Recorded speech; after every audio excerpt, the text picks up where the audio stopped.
सोबत मराठा उपसमितीचे अध्यक्ष विखे पाटील सर, जरांगे पाटील यांनी तुमच्यामध्ये गेले अर्धा तास झाले चर्चा सुरू आहे, नेमकी काय चर्चा झाली? नाही, त्यांची तब्येत थोडीशी मधल्या काळात बरी नव्हती, ती त्यांची चौकशी केली मी तब्येतीची. मग आता ह्या झालेल्या वेगवेगळ्या सरकारी निर्णयाबद्दल अंमलबजावणी कुठपर्यंत झाली, काय झाली, साधारण चर्चा होती. पण ही व्यक्तिगत भेट होती ज्यामध्ये मध्यंतरी दोनदा ते आजारी पडले, म्हणून ते तब्येतीत चौकशी करण्यासाठी खरं मी आलो होतो. इकडे ओबीसींचा म्हणजे हैदराबाद गॅजेट आहे, त्याचं GR आहे, त्याला विरोध होत आहे, त्या संदर्भात काही चर्चा झाली का? नाही, कारण याची चर्चा होण्यात आवश्यक कारण नव्हतं. कारण काय की ऑलरेडी माननीय उच्च न्यायालयामध्ये मॅटर सुरू आहे आणि माननीय उच्च न्यायालयाने त्याला काही स्थगिती दिलेली नाही. आता परवा आपण जर पाहिलं तर निर्णय, तेव्हा कायदेशीर प्रक्रिया सुरू आहे. आता त्यामध्ये आपण काही भाष्य करणं उचित नाही, कारण पुन्हा परंतु मला वाटतं की जो आता माननीय उच्च न्यायालयाचा निर्णय होईल तो आता सगळ्यांनी मान्य केला पाहिजे. ओबीसी मोर्चे काढण्याचं सांगताय, नागपूरला मोठा मोर्चा निघणार आहे, आता महारॅली पण, एल्गार रॅली बीडला पण ओबीसी समाज काढणार आहे, त्या संदर्भात काही चर्चा झाली का? किंवा ओबीसीना तुम्ही समजावून सांगणार आहेत का की हे जे तणाव निर्माण होते दोन समाजामध्ये त्याविषयी काही चर्चा करणार आहेत?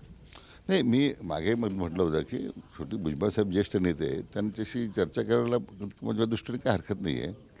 पण मुद्दा असा आहे की जो माझी पहिल्यापासून जी भूमिका होती की ज्यावेळी ओबीसींना आरक्षण दिलं गेलं आहे तर कधी मराठा समाजाने आक्षेप घेतला का, कधी मेळावे घेतलेत का, कधी मोर्चे काढलेत का? नाही ना. आपण मराठा समाजाने सगळ्यांना सामावूनच घेतलं आहे.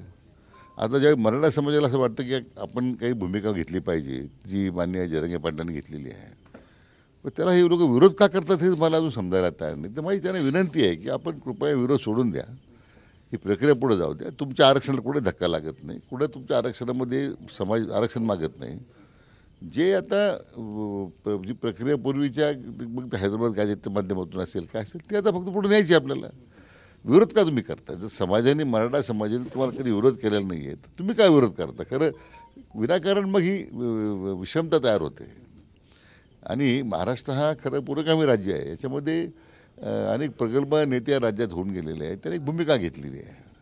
खरं 94ला मान्य शरद पवार साहेबांनी जर मंडल आयोगाची अंमलबजावणी करताना जर त्यावेळी समाजात समावेश केला असता तर हा प्रश्नच नसता आला.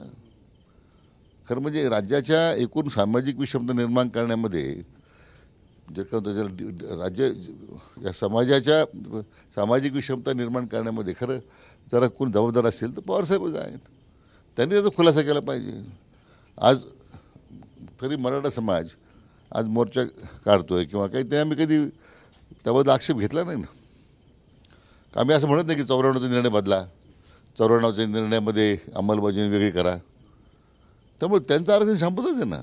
94चा निर्णय बदलण्याची भूमिका असती तर मला वाटतं ओबीसीच्या नेत्यांचा मी आक्षेप समजू शकला असतो. गॅजेटला सहयोगी पक्षाचे मंत्री तुम्हाला विरोध करताना दिसत आहे. नागपूरला उद्या मोर्चा आहे ओबीसीचा, त्या संदर्भात काय बोलतो? नाही, मला वाटत नाही. असं आहे, आता न्यायालयीन प्रक्रिया सुरू आहे. आता न्यायालयाचा निर्णय येईल तो आपण मान्य करू ना.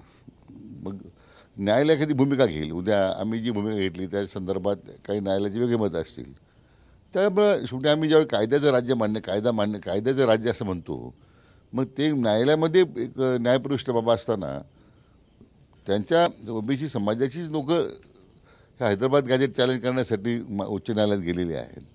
मग न्यायालयाचा निर्णय येऊ देत ना. आता न्यायालयाने जर त्याला स्थगिती द्यायचा नकार दिला, 1 महिन्याची मुदत दिलेली आहे, महिन्यानंतर न्यायालय काय भूमिका घेतो, तुमची भूमिका तुम्ही मांडा, आपली भूमिका दोन्ही बाजूने मांडल्या जातील.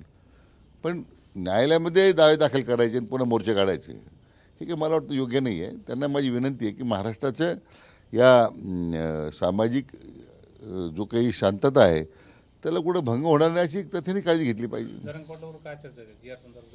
नाही, काही नाही. आम्ही आता ऑलरेडी GR त्यांची मागणी आपण पूर्ण मान्य केलेली आहे, पुढे चाललो आपण. अजून काय असेल तर आम्ही चर्चा करतोच आहे. पण मी बऱ्याच दिवस चाललो होतो, माझ्या खरं नाही तब्येत बरोबर नव्हती, तर प्रत्येक वेळी येऊन त्या विषयावर चर्चा केली असं काही नाही आहे. राधाकृष्ण विखे पाटील, कॅमेरामन विशालसह संजय सरोदे, TV9 मराठी, अंतरवाली सराठी, जालना.